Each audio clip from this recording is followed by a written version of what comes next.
मला एक सांगा, जर गुंडगिरी म्हणजे काय मला हेच कळालं नेमकं।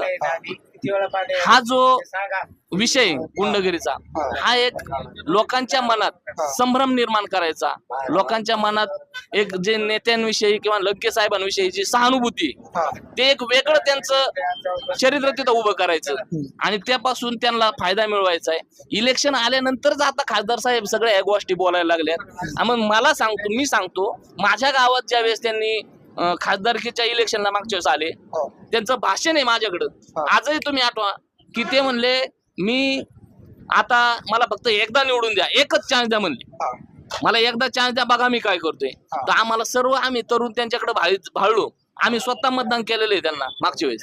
तर त्यावेळेस ते काय बोलले होते की मला एकदा चान्स द्या, या ठिकाणी MIDC मध्ये मोठ्या प्रमाणावर मी रोजगार उपलब्ध करून देईन। गावातले किती तरुण लावले, किती जणांना रोजगार